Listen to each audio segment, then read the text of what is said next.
Coach, how would you best summarize that game? A lot of ups and downs, a lot of runs, a lot of adversity that we fought through, which I like for what our guys did in that situation, regardless of the circumstances, they continue to fight through. That's the resiliency of this group, the toughness of this group. Did not come out on the other end of it, but our ability to continue to fight regardless of what was happening. And again, give Boston credit. They did what they were supposed to do, take care of home court. Jamahl, what challenges did your team face defending without fouling tonight? I'm not the one to answer that question. I promise you I can't answer that one right now. I think there were some things that you'd like to look at and say differently. I'm not one to complain about any of it.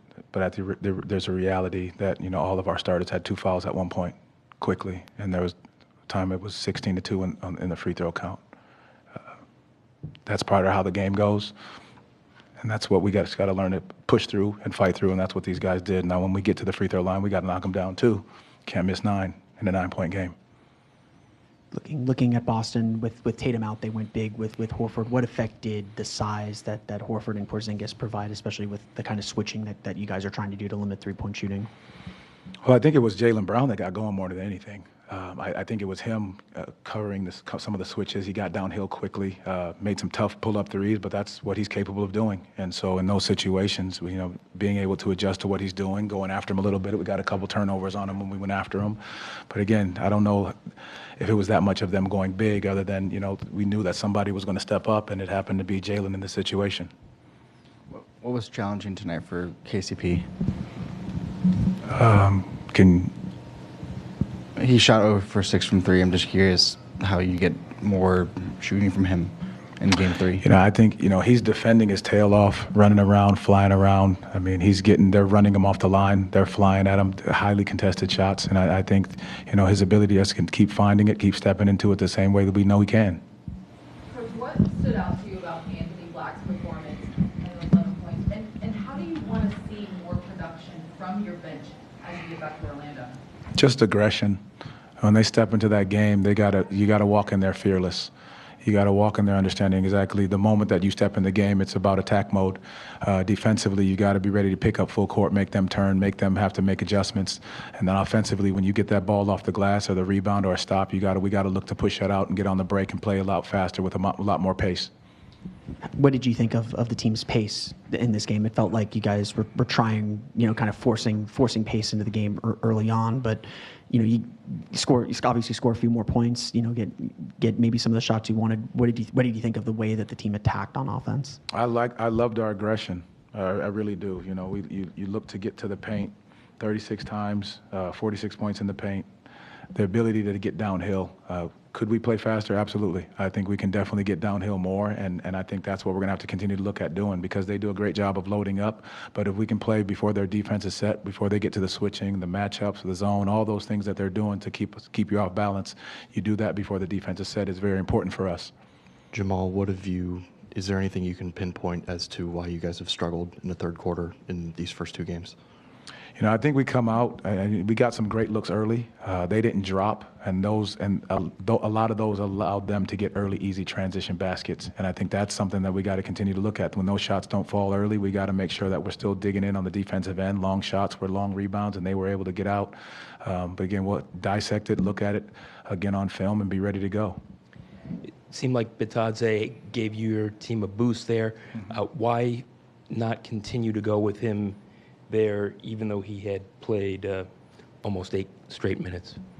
I mean, he played 8 straight minutes. There was a Cornet matchup that we went to, and then, Wendell came back in the game when Horford came back in the game, and looking at those 2 minutes matched up against each other. But again, he gave us a great spark off the bench. I thought his energy was great. His defense was great. Again, we got to do a better job as a whole group of defending without fouling.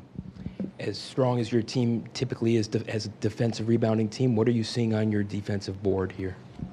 Offensive rebounds, for long shots equal long rebounds. Again, they got up 37 threes, and I think 4 or 5 of those were coming off of the offensive rebound. So our ability to finish out possessions, knowing those shots are coming off long, we've got to do a better job there.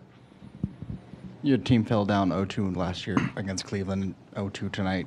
Just why do you feel like your team can tie it again in the first round? You just said it, because we've done it before, and we could take it one game at a time. Boston, they did exactly what they were supposed to do. They took care of home, and it doesn't become a series until the home team loses.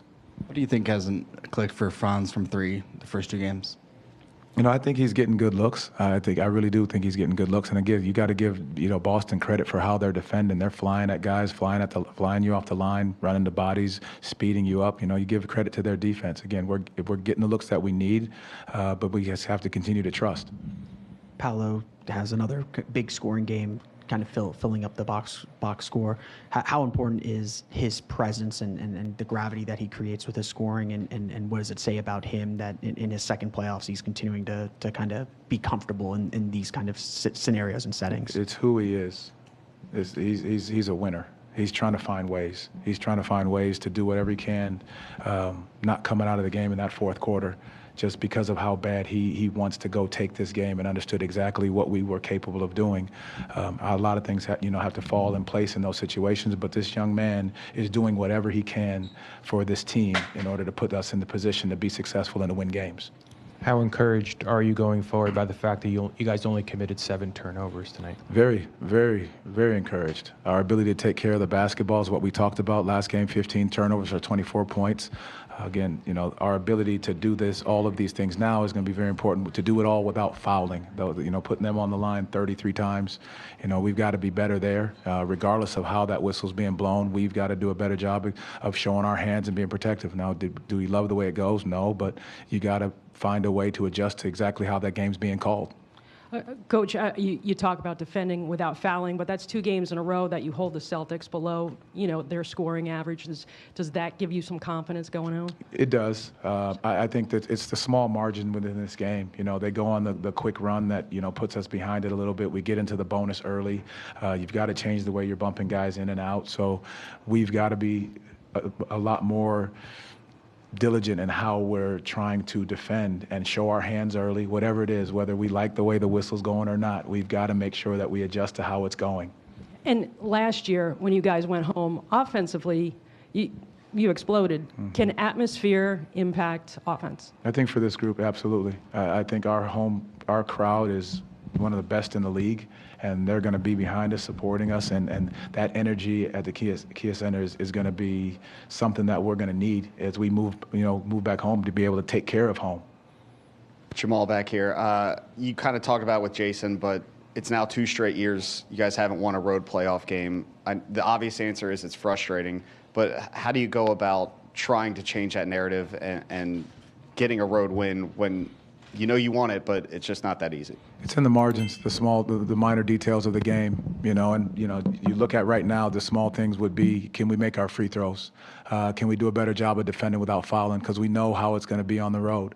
And so it's those little things that we have to clean up and understand exactly what we need to do. But having had this experience last year and now walking into it this year, knowing what we do, and you come back here and know exactly what you have to do. Thank you. Thank you.